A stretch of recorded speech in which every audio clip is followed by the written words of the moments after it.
Friends, welcome to literary scholar channel. और इस पे हम पैराडाइज लॉस्ट बुक 1 का लाइन बाय लाइन एक्सप्लेनेशन देख रहे हैं। और अब तक हमने देखा कि किस तरीके से सेटन के बुलाने पे एक एक करके फॉलन एंजल्स उसके सामने आते हैं। और सबसे लास्ट में बेलियाल आता है और उसके बाद कुछ ग्रीक गॉड्स के बारे में हमसे मिल्टन बात करते हैं।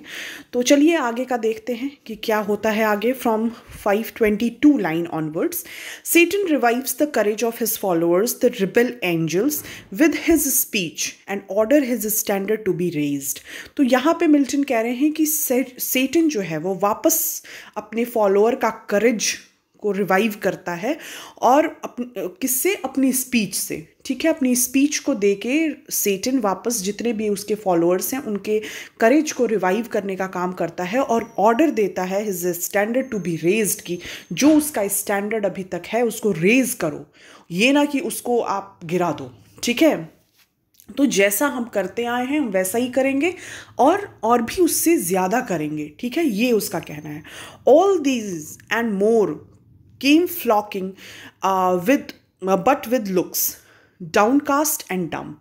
तो यहाँ वो कह रहे हैं कि जो भी ये सारे थे, जितने भी ये सेटन के फॉलोअर्स थे और फॉलन एंजल्स थे, उनकी जो संख्या है, उनकी जो तादाद है वो बहुत ज़्यादा है। लेकिन उन सब की निगाहें जो हैं, उन सब की जो नज़रें हैं, लुक्स जो है वो नीचे है। ठीक है, डाउनकास्ट मतलब नीचे है, और डम्प मतलब डिप्रेस्ड है। ठीक है, वो बहुत ही उदास हैं। और उनकी उदासी का क्या कारण है कि किस तरीके से वो गॉड के अगेंस्ट जब खड़े हुए तो उनको निकाल के हेवन से हेल में फेंक दिया गया। ठीक है, और वो उस बैटल को हार गए जो उन्होंने गॉड के अगेंस्ट शुरू की थी। तो इस बात के लिए वो डिप्रेस्ड हैं। Yet such wherein appeared obscure some glimpse of joy to have found their chief। ठीक है, लेकिन अब क्या कहते हैं? ऑब्सक्योर का मतलब होता है डिम। ठीक है, और वो कहते हैं, मिल्टन कह रहे हैं कि लेकिन इतने के बावजूद जब ये फॉलन एंजल अपनी चीफ की तरफ देखते हैं, ठीक है, चीफ किस, कौन चीफ? चीफ का यहाँ मतलब हो गया सेटन। तो उनको महसूस होता है कि उसके चेहरे पे जो सेटन है, उनका जो नेता है, उसके जो फेस पे वो पूरी तरीके से अपने उस फॉल से, अपने उस डिफीट से वो दुखी नज़र नहीं आ रहा। उसके चेहरे पे एक ग्लिम्प्स ऑफ जॉय है। ठीक है, अब इसका क्या रीज़न है? Not in despair to have found them self, not lost in loss it self. अब वो यहाँ कह रहे हैं कि not lost in loss it self का मतलब हो गया कि नॉट एब्सोल्युटली डिजेक्टेड और डिस्ट्रॉयड इन डिफीट, कि वो अपने हार से दुखी नहीं है। ठीक है, वो चूंकि वो हारा हुआ है अभी फ़िलहाल, लेकिन उसके चेहरे पे उस हार का दुख नहीं है, क्योंकि वो उस हार से पूरी तरीके से डिस्ट्रॉय नहीं हुआ है।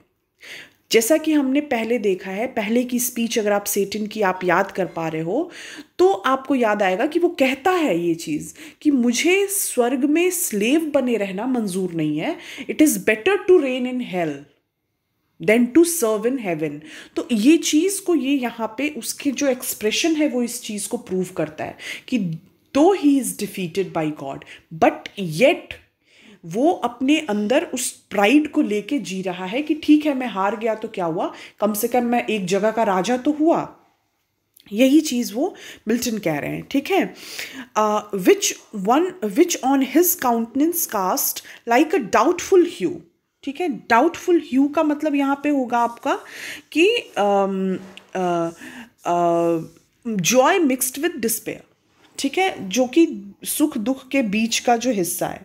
तो उनका वो कह रहे हैं कि उसकी जो प्रतिबिंब है, उसकी जो छाया है, ठीक है, जो उसका लुक है सेटन का, वो जो है वो हल्का सा सुख और दुख के बीच की स्थिति जो होती है। ठीक है, वो थोड़ा सा दुखी भी है कि उसको इस तरीके से निकाला गया, लेकिन उससे वो थोड़ा खुश भी है। ठीक है, वो दोनों उसको देख के मिक्स्ड फीलिंग आ रही है। ठीक है, but he his wonted pride का मतलब हो गया कस्टमरी प्राइड। वो जो उसका प्राइड है, ठीक है, but he has wonted, he मतलब Satan and his wonted pride soon recollecting, वो वापस से उसको वापस उसको लौट रही है, उसकी जो प्राइड है, उसका जो वो घमंड था, ठीक है, वो वापस उसको रिकलेक्ट कर रहा है with high words. High words मतलब कि अपनी अपनी बातों को वो अपने बातों से, अपने शब्दों से वो अपने प्राइड को रिकलेक्ट कर रहा है। That bore semblance of worth, semblance का मतलब होता है अपीयरेंस, ठीक है, उसकी जो अपीयरेंस है वो वापस से उसको रीगेन कर रहा है, ठीक है, of worth not substance gently raised, ठीक है। अब ये यहाँ पे कह रहे हैं कि no not substance gently raised their fainting courage, ठीक है, वो धीरे धीरे से उसका जो ख़त्म होता हुआ, फेंटिंग एग्जॉस्ट होता हुआ जो उसका करेज है वो उसको वापस रिवाइव कर रहा है धीरे धीरे, ठीक है, एंड डिस्पेल्ड देयर फियर, और धीरे से वो जो उसका जो फियर है वो उसको डिस्पेल कर रहा है, उसको वो हटा रहा है, ठीक है। अब वो क्या कहते हैं, मिल्टन आगे कहते हैं, देन स्ट्रेट कमांड्स दैट, और ये करते हुए वो स्ट्रेटली कमांड करता है अपने फॉलोअर्स को, जितने भी फॉलोअर्स उसके बुलाने पे आए उन सबको वो कमांड करता है, that at the war like sound of trumpet loud and clarion be upreared, ठीक है, वो कहता है कि तुम सब मिलके ट्रम्पेट बजाना शुरू करो, जो shrill trumpet used in war, जो युद्ध में यूज़ होते हैं, जो लड़ाई में जो साउंड बजाने के लिए, जो साउंड निकालने के लिए एक क्लियरिंग साउंडिंग हॉर्न करके जो साउंड होता है उसको निकालना शुरू करो, ठीक है, ट्रम्पेट बजाओ, हम वॉर के लिए तैयारी कर रहे हैं। हिज माइटी स्टैंडर्ड, और वो कहता है कि और अपनी स्टैंडर्ड, अपने इस माइटी स्टैंडर्ड को, जो स्टैंडर्ड का मतलब यहाँ हो गया फ्लैग विद स्टफ, ठीक है, ये जो माइटी स्टैंडर्ड है हमारा, जो फ्लैग है, माइटी फ्लैग है हमारा, उसको तुम ऊंचा करो, और ठीक है, ट्रम्पेट बजाओ और अपने माइटी स्टैंडर्ड, अपने माइटी फ्लैग को ऊंचा करो, ठीक है। That proud honoured claimed Azazel as his right, और इस जब ऐसा वो कहता है, वो कमांड करता है, तो एजाजल उस चीज़ को क्लेम करता है कि ये काम मैं करूँगा। अब यहाँ एजाजल के बारे में थोड़ा सा अगर आप रेफरेंस देखेंगे तो एजाजल उन फॉलन एंजल्स में से था कि जब ये फॉलन एंजल्स नर्क में गए, हेल में गए, तो उनके साथ कुछ फॉरबिडन नॉलेज भी गिरी, ठीक है, और वो फॉरबिडन नॉलेज जो है, जो सेटन के पास थी, जो इन फॉलन एंजल्स के पास जो नॉलेज थी, वो भी उनके साथ हेल में आई, ठीक है। तो वो जो फॉरबिडन नॉलेज है, जो ह्यूमन के लिए फॉरबिडन है, ठीक है, क्यों उनको फॉरबिडन नॉलेज कहते हैं, क्योंकि वो ह्यूमन के लिए फॉरबिडन है वो नॉलेज, तो वो नॉलेज जो फॉरबिडन है ह्यूमन के लिए, तो एजाजल उनको रिवील करने का काम करता है ह्यूमंस को, ठीक है। गॉड ने उन नॉलेज को ह्यूमंस के लिए फॉरबिडन किया, गॉड ने नॉलेज को ही फॉरबिडन किया ह्यूमन के लिए, लेकिन उसके बावजूद भी कुछ ऐसी नॉलेज थी जिसको गॉड नहीं चाहते थे कि वो ह्यूमन तक पहुँचे, जिसमें से एक मैजिक भी कहा जाता है। Magic is also a forbidden knowledge for a humans.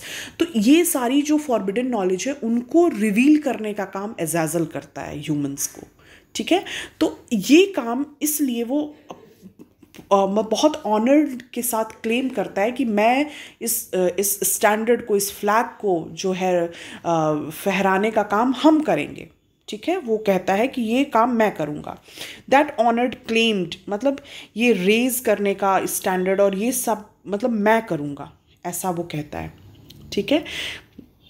चेरब tall, ठीक है, who forthwith from the glittering staff unfurled the imperial ensign which full high advanced. तो इसमें वो आगे कहते हैं कि अब ये जो फ्लैग है उसके ऊपर ग्लिटरिंग स्टफ़ लगा हुआ है, ठीक है। वो जो फ्लैग है वो सजा हुआ है, बहुत ही चमकीले सुंदर सुंदर नायाब पत्थरों से उसको सजाया गया है, और इम्पीरियल इंसाइन, और उसको बहुत ही कहा जाए कि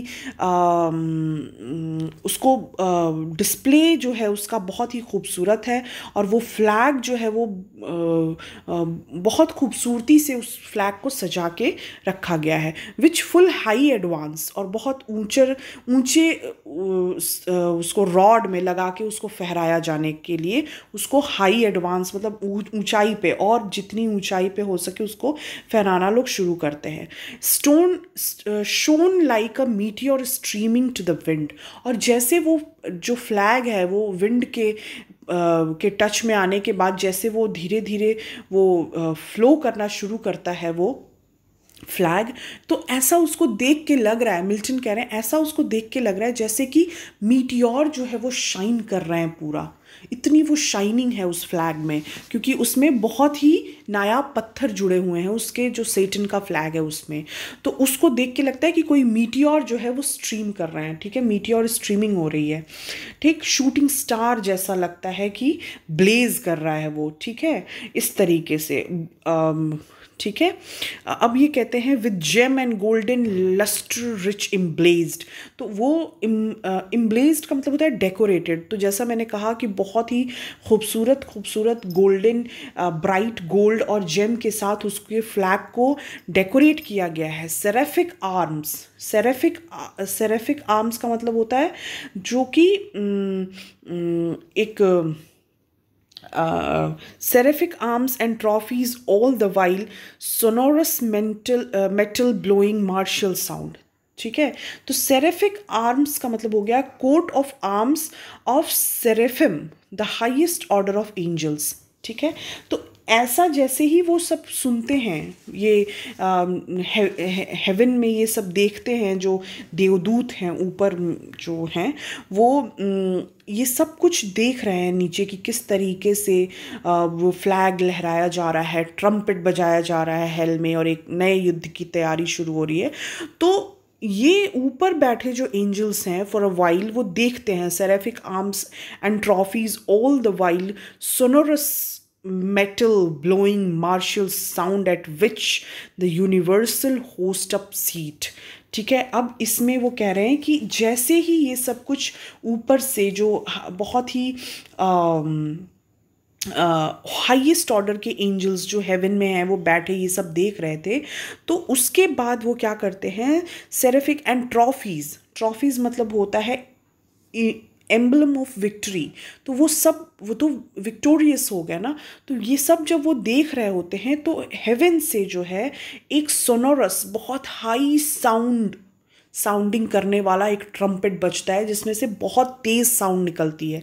अब उसके बाद क्या होता है, जब वो ब्लोन होता है साउंड यूनिवर्स मतलब हेवन से, जब ये बहुत तेज मार्शल साउंड ब्लो होता है at which the universal host up sent, तो मतलब जो कि हेवन से आ रहा है, तो वो साउंड जैसे ही शुरू होता है उसके बाद इंटायर मतलब universal at which the universal host up sent, कि इंटायर यूनिवर्स में कई मल्टीट्यूड लेयर में ऐसा लगता है वो साउंड जो है वो फैल गया, और ऐसा लगता है कि हेवन का the shout that tore hell's concave and beyond frightened the reign of chaos and old night, तो वो कहते हैं कि ये साउंड इतना तेज़ था कि ये इंटायर यूनिवर्स में वो फैल जाता है, और वो इतना हाई साउंड रहता है कि ऐसा लगता है कि जो वॉल्ट है केव का, वॉल्टेड रूफ है जो केव का वॉल्टेड रूफ है जो हेल का, वो फट गया है, ठीक है, हेल का पूरा छत ही फट गया हो, इतनी तेज़ साउंड होती है हेवन से एंजल्स करते हैं। और वो ये साउंड जो है वो इटसेल्फ शो कर रहा है कि इन सब की जो बहुत ट्रम्पेट बजाओ और सारे फ्लैग लहराओ ये सब एक तरफ, लेकिन वो हेवन का एक साउंड मात्र जो कि एक एंजल के थ्रू निकाली गई है, वो इन सभी के वॉइस, इन सभी के ट्रम्पेट फ्लैग और इन सभी के शोर के ऊपर हावी हो जाती है, इतनी तेज़ साउंड आती है हेवन से। तो ये फ्राइटेंड कर देते हैं, मतलब वो साउंड जो है वो डरा देती है उन सभी को, ठीक है। और the reign of chaos and old night, और पूरे मतलब पूरे जो कहते हैं ना कि जो रात का साम्राज्य है, मतलब नाइट का साम्राज्य मतलब सेटन का जो साम्राज्य और क्योस, वो पूरी तरीके से वो क्योस में हो जाते हैं, वो फ्राइटेंड हो जाते हैं। तो आज का एक्सप्लेनेशन हम यहीं तक रखेंगे। आई होप कि आपको ये एक्सप्लेनेशन क्लियर हुआ होगा। अगर आपको कुछ थोड़ा बहुत डाउट है तो आप प्लीज़ उसको कमेंट सेक्शन में बिल्कुल पूछिए, मैं आपको बताने की कोशिश करूँगी। और अगर आपको ये वीडियो पसंद आ रहा है तो प्लीज़ आप इसको सब्सक्राइब करिए चैनल को। और अगर आप नए हैं चैनल पे तो आपको प्लेलिस्ट मिल जाएगी जो कि पैराडाइज लॉस्ट से रिलेटेड सारे वीडियोस आपको वहाँ मिलेंगे। और इसी के साथ आप अपना ध्यान रखिए, अपनी फैमिली का ध्यान रखिए। Thank you for watching this video. Stay blessed and take care of yourself. Thank you.